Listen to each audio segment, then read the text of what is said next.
Bismillahirrahmanirrahim. Assalamualaikum warahmatullahi wabarakatuh. Perkenalkan, nama saya Arnida Lestari, NPM 1811010059, Prodi Pendidikan Agama Islam dengan kelompok PPL 82 dan dosen pembimbing lapangan Ibu Erni Yusnita MPDI. Baiklah, di sini saya akan membuat video micro teaching pembelajaran PAI materi kelas 9 di SMPN 17 Bandar Lampung. Nah, kali ini Ibu akan menjelaskan materi tentang zakat mal. Di sini adapun tujuan pembelajaran kita hari ini yaitu tentang zakat mal. Yang pertama, pengertian dari zakat mal. Yang kedua, dalil dari zakat mal. Yang ketiga, syarat-syarat muzaki. Lalu yang keempat, itu ada apa saja harta yang wajib dikeluarkan. Dan yang terakhir itu ada nisab zakat mal. Nah, jadi di sini kita akan belajar ada 5 pembahasan subbab dari zakat mal ini. Nah, yang pertama ini ada pengertian dari zakat mal. Zakat mal adalah zakat atas harta yang dimiliki oleh seseorang. Zakat mal dikeluarkan untuk membersihkan harta yang dimiliki dengan cara memberikannya kepada orang-orang yang berhak menerimanya dengan kadar dan syarat-syarat yang telah ditentukan oleh agama. Hukum mengeluarkan zakat mal adalah wajib bagi yang sudah memenuhi syarat-syaratnya. Nah, yang dimasukkan di sini adalah zakat mal ini zakat yang dikeluarkan untuk membersihkan harta yang kita miliki. Nah, yang kedua itu ada dalil tentang zakat mal, yaitu di surah At-Taubah ayat 60 yang berbunyi innamas shadaqatu lil fuqara'i wal masyaqini wal amilina 'alaiha wal mu'allafati qulubuhum wa fi riqabi wal gharimina wa fi sabilillahi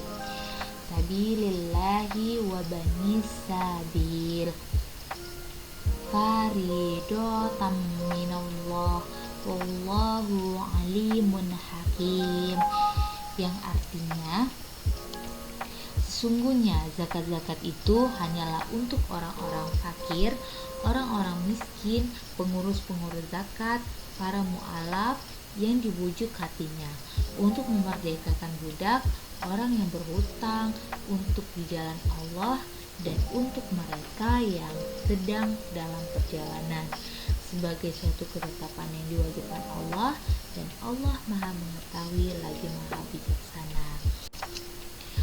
Lalu itu ada zakat-zakat muzaki. Jadi muzaki ini adalah orang yang berzakat atau orang yang mengeluarkan zakat.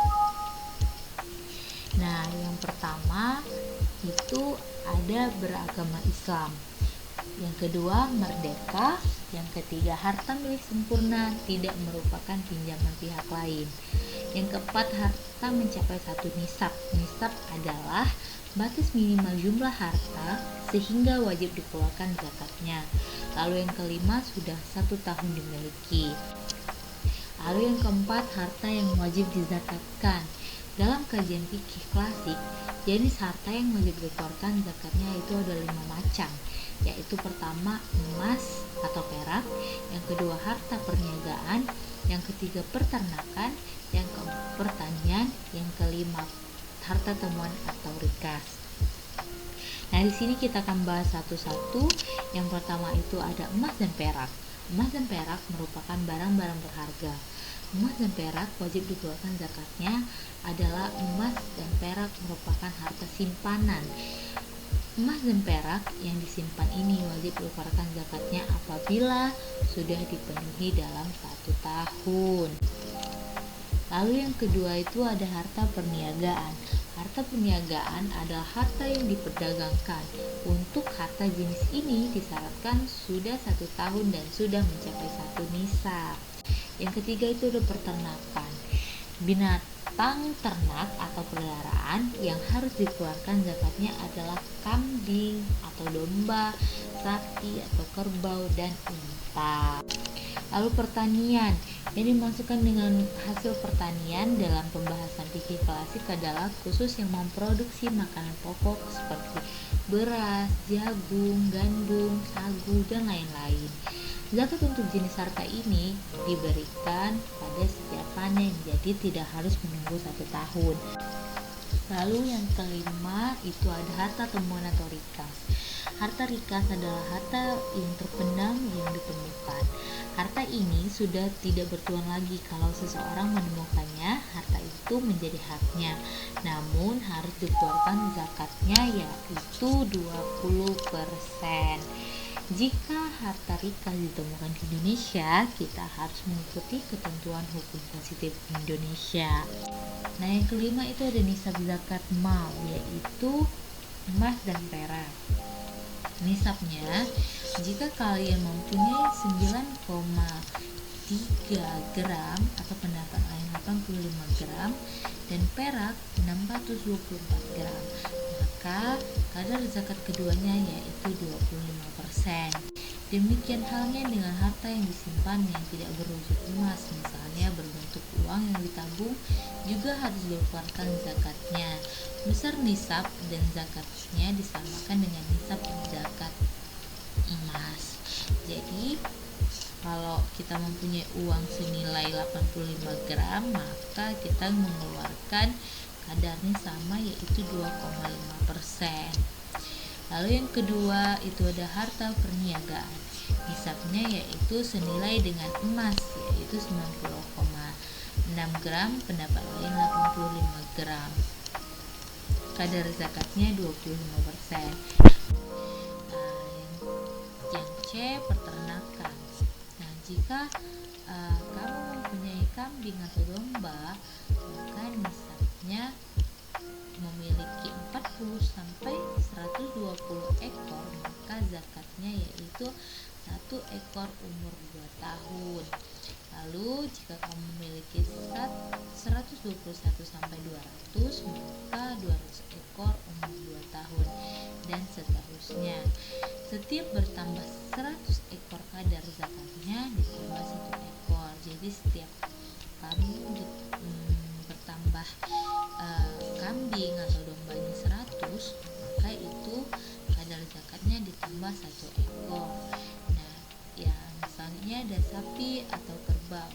Jika kamu memiliki 30 sampai 39, maka zakat yang dikeluarkan yaitu 1 ekor umur 1 tahun. Lalu jika kamu memiliki 40 ekor sapi atau kerbau sampai 59, yaitu dizakatkan 1 ekor umur 2 tahun dan seterusnya. Setiap bertambah 30 ekor, kadar zakatnya ditambah menjadi 1 ekor. Misalkan seperti kamu mempunyai kerbau 30, ditambah 30 lagi, maka zakatnya itu ditambah 1 ekor. Dan terakhir itu unta. Karena unta tidak dibudidayakan di Indonesia, maka tidak disebutkan nisab dan zakatnya. Lalu yang keempat itu ada pertanian. Nisabnya yaitu misalkan 75 kg atau 5 wasak, misalkan beras atau gandum dan lainnya. Kadar zakatnya diambil yaitu 10% apabila tidak ada tambahan biaya untuk pengairan. Pengairan ini seperti sawah nih, misalnya kan dikasih air, itu pasti butuh biaya banyak. Maka jika dia tidak menggunakan pengairan, maka itu 10%. Apabila ada biaya pengairan cukup 5%. Lalu yang terakhir itu ada zakat yang harus harta temuan. Harta yang harus dikeluarkan yaitu 20%. Jika harta rikas ditemukan di Indonesia, kita harus mengikuti ketentuan hukum positif di Indonesia. Baiklah, sekian dari pembahasan materi kita hari ini tentang zakat mal, yaitu dari kalimat subbab tadi, pengertian, cara-cara, dalil, harta apa yang dikeluarkan, dan nisab zakatnya.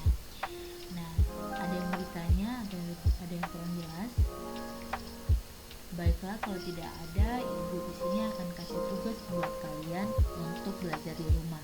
Kerjakan halaman 77, ulangan ganda dan esai dikerjakan, dikumpul minggu depan. Oke, Ibu rasa sudah cukup pembelajaran kita hari ini. Kita ketemu lagi di minggu depan. Jangan lupa semangat untuk belajar, dikerjakan tugas-tugasnya, jangan bermalas-malasan, jangan selalu main HP, ya, jangan putus asa, jangan tinggalin sholat itu penting, ya. Baiklah, Ibu rasa sudah cukup. Ibu mohon maaf apabila ada kesalahan baik dari penjelasan maupun ucapan. Ibu akhiri. Wassalamualaikum warahmatullahi wabarakatuh.